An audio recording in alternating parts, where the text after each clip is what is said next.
Hi everyone. In this video lecture, we are going to solve two questions of Stokes theorem. So, and the first question is we have to verify Stokes theorem for vector f is equal to x square plus y square I minus 2xyj taken around the rectangle which is bounded by four lines. X is equal to minus a to x is equal to plus a and y is equal to 0 to y is equal to b. So the rectangle is bounded by four lines, and this is the shape of the rectangle. As we can see, this is the line y is equal to 0 to line y is equal to b, and line x is equal to minus a to line x is equal to plus a. So the vertices are a b c d, and a is point a0, b is ab, c is minus ab, and d is minus a0. And the given vector is x square plus y square I minus 2xyj. And since we all know that according to Stokes theorem, line integral of a function is equal to surface integral of curl of f. So in order to verify the theorem, we have to evaluate left hand side as well right hand side, and we have to show that the left hand side is equal to right hand side. So on left hand side we have to evaluate the line integral. So since the curve is bounded by four lines, so the integration is splitted into four parts: along AB, along BC, along CD, and along DA. And the definition of line integral is f dot dr, where f has been given to us, and the value of dr is dxi plus dyj plus dzk. So when we take dot product between f and dr, its value is x square plus y square I minus 2xyj dotted with dxi plus dyj plus dzk. Since I dot I is 1 and j dot j is 1, therefore its value is now x square plus y square dx minus 2xy dy. So this is the value of f dot dr. And along the first line, line AB, as we can see, for line AB the value of x is equal to a, which is a constant. So here we have to put in place of x a, and when we differentiate both sides with respect to x, the value of dx will be a 0. So and the limits of y, since the initial value of y is 0 at a and its final value is b at b, so the limits of y will be from 0 to b. Therefore the integration of f dot dr along AB will be now, since in place of x we have to put a, therefore it will be a square, and in place of dx we have to put 0, therefore this whole term will be a 0. And here in place of x we have to put a, therefore it will be minus 2ay dy. So the integration is now minus 2ay dy, and since minus 2 is a constant, so it can be taken out from the integration. And when we integrate it with respect to y between the limits 0 to b, the integration will be minus 2a into y square by 2 between the limits 0 to b. And when we apply upper limits minus lower limits, its value will be minus 2ab square upon 2, which is equal to minus ab square. So the integration around ab is minus ab square. Now the second integration will be along the line BC. We will move anti-clockwise direction. So first is along AB, then next is along B to C. So as we can see, for this line the value of y is a constant b, so y is equal to b, and when we differentiate it dy will be 0. So here in place of y we have to put 0, and we have to put b, and in place of dy we have to put 0. Therefore this whole term will be a 0, and in place of y we have to put b, therefore it will be x square plus b square dx.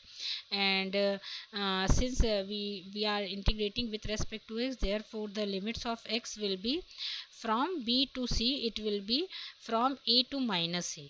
So the limits of x will be from a to minus a. You have to remember that we have to integrate in anti-clockwise direction like this: a to b, b to c, then next is C to A, then T to A. So when we are moving from B to C, the limits of x will be from A to minus A. In place of y we have to put b, in place of dy we have to put 0. So the integration along BC is now plus A to minus A, x square, and in place of y we have to put b, therefore x square plus b square dx, and since dy is 0, so the second term vanished. So when we integrate it with respect to x, this will be x cube by 3 plus b square x, and the limits are from plus a to minus a, and when we use upper limit minus lower limit, by simple calculation its value will be minus 2a cube by 3 minus 2ab square. So this is the integration along second line, and the third line is uh, as we can see on the diagram, when we are moving from C to D. Here the value of x is minus a, which is a constant, therefore dx will be 0. So in place of x and dx, in place of x we have to put minus a, but in place of dx we have to put 0. Therefore the first term will be a 0, and in second term in place of x we have to put minus a, therefore it will be 2ay dy. And limits of y, when we are moving from C to D, the limits will be b to 0. So the limits of y will be from b to 0. So let's calculate. So along CDF dot dr will be now 2ay dy, and the limits are from b to 0. And when we integrate this, it will be y square by 2 between the limits b to 0, and upper limit will be 0 and lower limit will be minus b square by 2. So when we multiply it by 2a, its value is minus ab square. So this is along the third line CD, and the last line is along DA. So let's calculate along DA. So moving to the diagram, this is the line DA, and we all can see that here y is 0, therefore dy will be also 0. So we have to put y and dy as 0, so the second term will be vanished, and here it will be x square dx only, and the limits of x will be from d to a. So here the value of x, as we can see, it is minus a, and at a it is plus a, so the limits will be from minus a to plus a. X square dx will be the last integration along DA. So let's calculate the integration along DA. So the line integral of f dot dr along dA will be minus a to plus a x square dx. So the integration is x cube by 3 between the limits minus a to plus a, and when we apply upper limit minus lower limit, finally it will be 2a cube by 3. Hence the whole integration along the rectangle ABCD, f dot dr will be integration along AB plus along BC plus along CD plus along DA. So when we add all the four integrals, it will be minus AB square minus 2a cube by 3 minus 2ab square minus ab square, and the last is plus 2a cube by 3. So finally the value of integration along the rectangle ABCD is minus 4ab square. So this is the value of line integral, and according to Stokes theorem, the line integral is equal to surface integral of curl of f.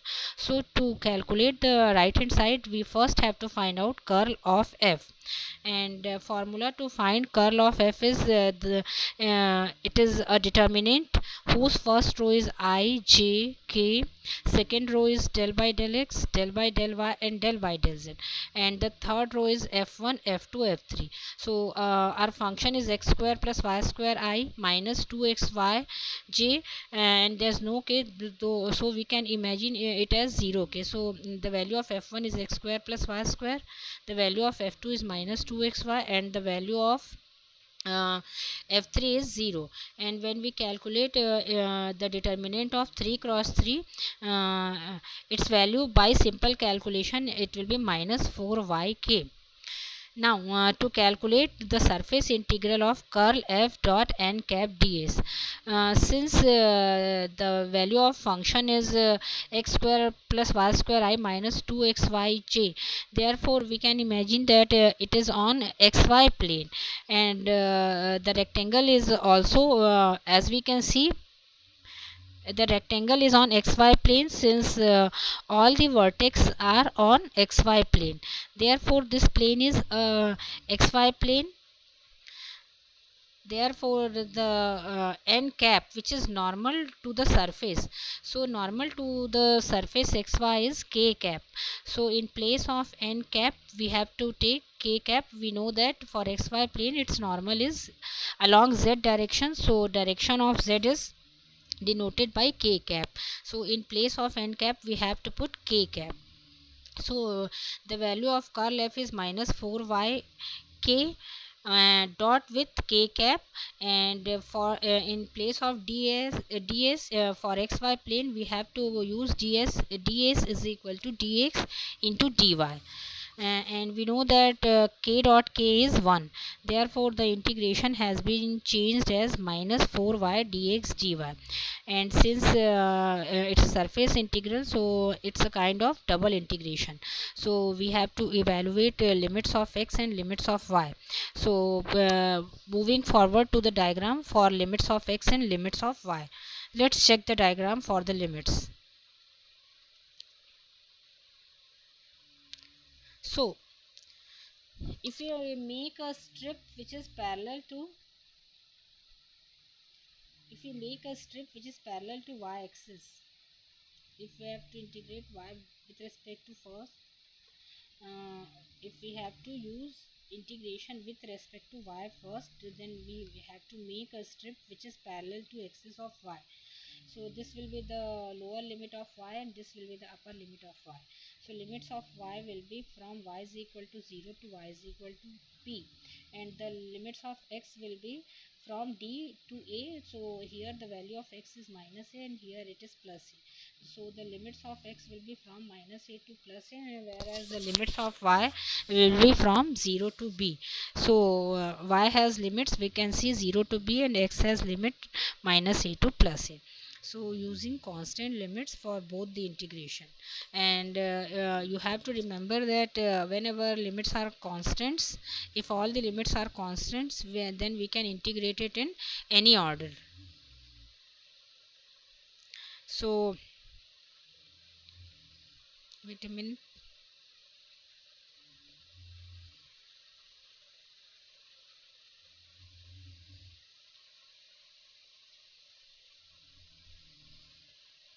Huh. Yes. So this is the integration, and when we integrate it with respect to x first between the limits minus a to plus a, the integration of y should be treated as a constant. When we are integrating with respect to x, it will be integration of 1 is x and the limits are from minus a to plus a. Therefore when we apply upper minus lower limit, it will be 2a, and when 2a is multiplied by minus 4, it is minus 8a y dy. And when we next integrate with respect to y, the integration of y will be y square by 2, and the limits are from 0 to b. And when we apply upper limit minus lower limit, it will be minus 8a into b square by 2, which is finally minus 4 ab square.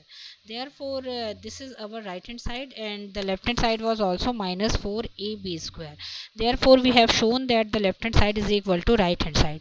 That means we have shown that the line integral of f dot dr along the rectangle abcd is equal to curl f dot n cap ds. So we have shown that the line integral of a function is surface integral of its curl. Therefore Stokes theorem has been verified for this question. And next we will solve one more question of Stokes theorem. So This question is quite simple. Here we have to evaluate using Stokes theorem. We don't have to verify Stokes theorem. We just have to evaluate.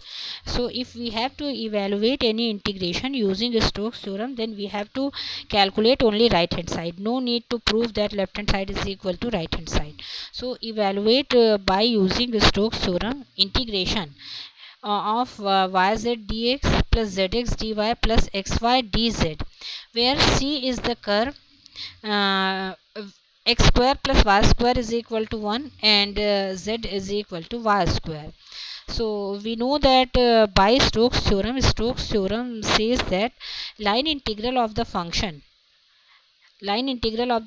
f dot dr along the curve c is equal to surface integral of curl of f dot n cap ds. So instead of evaluating left hand side, we will calculate our right hand side. So in order to calculate right hand side, we have to find out curl of f. So since function is given as f is equal to yzi plus xzj plus xyk, so we calculate curl f. So to calculate curl f, we have to solve this determinant whose first row is ijk, second row is del by del x, del by del y, del by del z, and the third row is f1, f2, f3. So for this question, f1 is yz, f2 is xz, and f3 is xy. So if we put in place of f1 yz, in place of f2 xz, in place of f3 xy, and if we calculate this 3 cross 3 determinant, it will be I del by del y of xy minus del by del z of xz minus j del by del x of xy minus del by del z of yz plus k cap del by del x of xz minus del by del of yz. So finally it's I x minus x minus j y minus y plus k z minus z. So it will be 0 I plus 0 j plus 0 k, which is equal to 0. Therefore the value of curl f is 0. Therefore the right hand side is double integration of curl f dot n cap ds, and since the value of curl f is 0, therefore definite integration of a 0 is 0. Therefore the value of this integration is 0. So we have solved two questions which are related with Stokes theorem. Thank you.